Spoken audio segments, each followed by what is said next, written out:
Bonjour, je vous propose de démarrer le chapitre 7 sur le principe fondamental de la dynamique des solides. Et alors comme à l'habitude, je fais une vidéo avec un diaporama que je vais mettre en grand et progressivement on va le commenter. Alors je vous ai envoyé un mail en vous demandant de regarder un certain nombre de vidéos. Alors l'idée était que vous observiez des mouvements.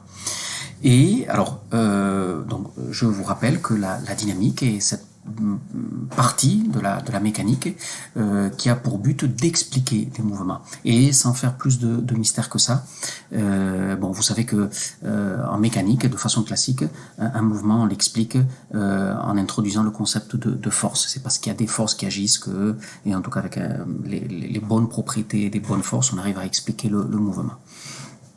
Alors, dans les vidéos, je vous ai demandé de regarder alors deux vidéos sur alors le pendule de Foucault. Donc ça, c'est pour illustrer les mouvements pendulaires. Également, bon, le mouvement de Culbuto, ce qu'on appelle être le mouvement de Culbuto. Alors bon, parce que c'est une curiosité et également parce que c'est alors un exercice que l'on fera en TD. Donc, avant d'avoir l'ensemble des équations, vous avez vu le résultat, hein, le mouvement du culbuto. Je trouve que c'est bien, c'est une bonne chose, hein, de d'abord avoir le mouvement et après de regarder les équations qui se collent à ce mouvement-là. Et après, bon, j'ai mis deux vidéos pour avoir des mouvements dans un système mécanique un peu plus élaboré hein, que des simples pendules. Donc là, je vous ai mis deux vidéos sur les trains d'atterrissage. Alors, ce qu'on va faire dans ce chapitre, dans un premier temps, on va faire un inventaire des principales forces qu'il faut considérer lorsque je suis en train de traiter un problème de dynamique des solides. Et alors, on finira ce chapitre en regardant les deux théorèmes qui me permettent d'expliquer le mouvement des solides. Et l'ensemble de ces théorèmes correspond à ce qu'on appelle être le principe fondamental de la dynamique. Donc le premier paragraphe de ce chapitre, c'est cet inventaire-là des actions qu'il faut considérer dans les problèmes de dynamique des solides. Et alors je vous rappelle, donc ça c'est quelque chose que vous savez déjà, la force, hein, c'est toute cause capable de produire ou modifier un mouvement ou de créer une déformation. Alors justement, en physique, plus que observer un mouvement, mais c'est plus observer une modification d'un état de mouvement, c'est-à-dire qu'un objet va de plus en plus vite ou de moins en moins vite ou il change de trajectoire, et bien dans ce cas-là on dit ah ben tiens, s'il est allé de plus en plus vite ou de moins en moins vite ou il a changé de trajectoire, c'est parce que il a subi l'action d'une force. Mais également si jamais un objet se déforme, ben, en règle générale on dit ben, c'est parce qu'il y a des forces extérieures qui sont en train d'agir sur lui qui expliqueraient cette déformation. Et alors mathématiquement, on dit que l'on représente ça par des vecteurs, mais alors compte tenu de tout ce qu'on sait depuis le début de cette unité d'enseignement, il faut amener des petites précisions, parce que des vecteurs, bon, il y a des libres, des liés, d'accord, il y en a de plusieurs types. Donc on va commencer l'inventaire, et donc on va commencer par les forces localisées. Alors, notre point de départ, ça va être, de façon implicite, on est sur Terre. Donc sur Terre, il y a ce qu'on appelle un champ de gravité généré par la Terre, et ce champ de gravité exerce sur les masses qui sont autour de la Terre, exerce des actions qu'on appelle être le poids. Ça, c'est quelque chose que vous savez. Et, alors, également, vous savez, mais bon, on va se refaire une petite expérience toute simple. Donc là, on est sur Terre. Et cette balle, si je la tiens avec les doigts, ben je suis en train de contrecarrer l'action de la gravité. Mais si jamais je lâche les doigts, et donc la balle elle va subir, je dirais de plein fouet l'action de cette gravité-là, et ça se manifeste par un mouvement vertical vers le bas. Donc je me recule un peu et on fait l'expérience.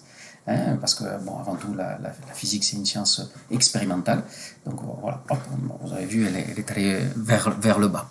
Donc ça c'est si vous laissez une masse, un objet avec de la masse évoluer dans un champ de gravité, il a tendance à aller faire un mouvement vertical vers le bas. Donc ces forces localisées, donc par définition ce sont des forces qui s'exerce en un point est toujours le même. Et alors, je vous ai mis un schéma pour essayer de mieux visualiser à quoi correspond cette force localisée. Donc voilà. Donc, notre objet d'étude, là, hein, pour l'instant, c'est cette sphère hein, qui peut représenter parfaitement la balle de tout à l'heure. Et alors, cette balle, si je la laisse toute seule évoluer dans un champ de gravité, ben, elle va aller vers le bas. Et alors, si jamais la balle, je l'attache au plafond par l'intermédiaire d'un fil, eh bien, l'expérience tend à prouver qu'elle ne va plus bouger. Et donc, si elle ne bouge pas, alors c'est pas que la gravité est disparue, hein, non, loin de là. C'est que le fil est en train d'exercer une action supplémentaire. Et alors, comme cette action, elle a tendance à s'opposer à la gravité, donc on la représente verticale et dirigée vers le haut, hein, parce que c'est l'opposé hein, de ce qu'aurait tendance à faire la gravité. Et alors cette action, on la met alors parallèle, hein, comme ça au fil, hein, bien verticale. Et alors ce qui est important, c'est que on la localise, justement, on la positionne là au point d'attache entre le fil et la balle. Donc la force est importante, qui me permet d'expliquer le mouvement, mais là aussi le point d'attache hein, est important. Et donc quand vous avez une force et un point d'attache, eh bien, mathématiquement, la meilleure description, ça serait un vecteur lié, hein, où le point est important, mais également la force. Après, vous savez aussi, hein, de ce qu'on avait vu dans les chapitres précédents de cinématique, c'est que à un vecteur lié, je peux affecter un moment, et un moment, alors de lettre M, ça se calcule par rapport à un point. Donc là, j'ai pris l'origine du repère hein, que j'ai dessiné sur le schéma, et par définition, c'est OM vectoriel F. Alors, pas la peine de vous dire que, hein, ça on l'a fait un certain nombre de fois, le moment d'un lié a une structure de champ de vecteurs antisymétrique, donc MO' c'est M de O plus O' vectoriel F. Et comme ça suit une règle de champ de vecteurs antisymétrique, eh bien, ce moment du lié peut être vu comme le moment d'un torseur. Donc à un vecteur lié, donc à une force localisée, on va affecter un torseur, qui est ce qu'on appelle le torseur d'action de la force localisée, noté alors entre crochets F, et dont la valeur au point O, ça va être la valeur de la force localisée, F, et le moment de la force calculée par rapport au point O. Et tout ça simplement parce que le moment du vecteur lié suit une règle de champ de vecteurs antisymétrique. Donc à une force localisée, on affecte un torseur d'action de la force localisée. Après,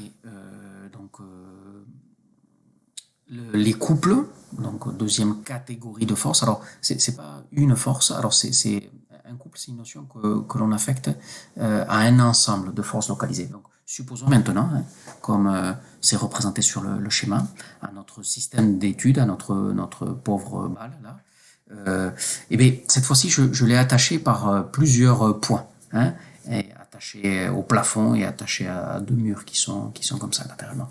Donc là dans mon dessin, j'ai localisé trois forces qui agissent sur la périphérie de la balle. Donc la première M de 1, F de 1, la deuxième M de 2, F de 2, la troisième M de 3, F de 3. Et cet ensemble de forces localisées, mathématiquement, est représenté par ce qu'on appelle être un système vectoriel. Et donc on sait qu'un système vectoriel, alors là il n'y en a que 3, mais supposons qu'il y en ait n, donc beaucoup de forces localisées qui agissent sur le système. S'il y en a beaucoup, comme on avait vu, hein, lorsqu'on faisait le chapitre de rappel mathématique, un système vectoriel, on essaie de le résumer. Et alors, pour le résumer, donc ce qu'on a trouvé, hein, c'est de calculer la résultante, que l'on note grand R, qui est la somme de tous les vecteurs libres qui composent les vecteurs liés, qui agissent sur le système, et un moment résultant, qui est la somme de tous les moments des vecteurs liés qui composent le système. Donc pour le vecteur lié M de I, F de I, je calcule le moment OMI vectoriel F de I. Je fais la même chose pour tous les autres vecteurs liés ou forces localisées qui agissent. On fait la résultante et ça fait le moment du système vectoriel. Donc au système, on a une résultante et un moment résultant. Et là aussi, pas la peine de refaire la démonstration parce que ça a déjà été fait. Ce moment résultant d'un système vectoriel, donc d'un ensemble de forces localisées, suit une règle de champ de vecteurs antisymétrique. Donc il peut être vu comme le moment d'un torseur. Et donc là aussi, à un ensemble de forces localisées, on va affecter un torseur d'action. Donc là aussi, entre crochets noté F. et sa valeur au point O, c'est... Alors, on met ici, qu'est-ce qu'on met? On met la résultante, hein, du système vectoriel, et en bas, on met le moment résultant du système vectoriel. Et alors, pour en revenir au couple, donc par définition, un couple, c'est un ensemble de forces localisées, telles que la résultante est nulle, mais le moment est différent de 0. Donc ça veut dire que le torseur d'action, hein, de cet ensemble de forces localisées, la partie du haut est égale à 0, mais la partie du bas n'est pas égale à 0. Et donc ça a une petite conséquence, c'est que alors, si cette partie-là, hein, pour un couple, est égale à 0, quel que soit le point de calcul, pour le moment du système, ça me fera toujours la même valeur. Donc c'est indépendant du point de calcul. Donc le moment d'un couple est indépendant du point de calcul. Et c'est pour ça que d'habitude, hein, on note C de couple et pas la peine de préciser quel est le point de calcul de ce moment résultant.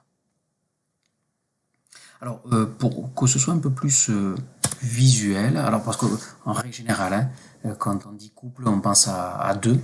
Et donc, si on se ramène à un ensemble de deux forces, hein, pour retrouver cette idée de deux forces égales et opposées, mais elles ne vont pas agir exactement au niveau du même point.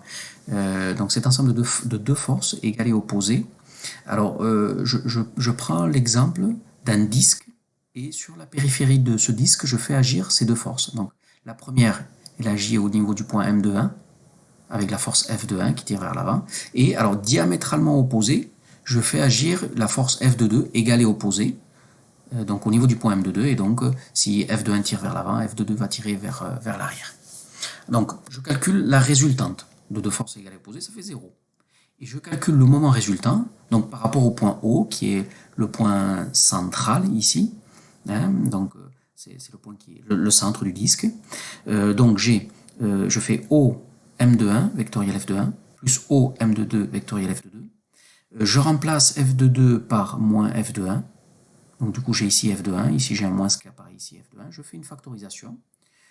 Ici, pour faire sauter le moins, je change l'ordre des lettres et j'utilise la règle de Schall et ça me fait M de 2, M de 1, vecteur M de 2, M de 1, vectoriel F de 1.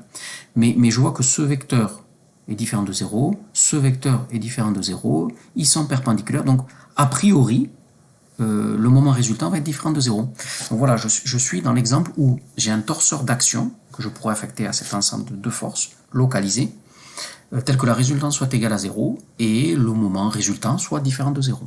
Donc on remplit bien les conditions de la définition du couple. Et alors, d'après l'expérience, on sait que si jamais vous prenez ce disque et vous faites agir ces deux forces-là, ben ça va se manifester par un mouvement de rotation, hein, que vous avez représenté ici par cette flèche qui tourne autour de l'axe de symétrie du disque. Et donc c'est ce que je vous mets là. Donc l'action d'un couple sur un système matériel se manifeste par une rotation. Malgré le fait que j'ai une résultante nulle pour l'ensemble, je récupère tout de même un mouvement de rotation. Et ce mouvement de rotation va être affecté au moment résultant. Donc de façon générale, je dirais que dès que vous avez un ensemble de forces, et pour cet ensemble de forces, vous avez un moment, donc quelque part vous allez récupérer un peu de rotation sur votre système. Et alors pour l'instant, j'arrête là et je vais vous envoyer une deuxième vidéo.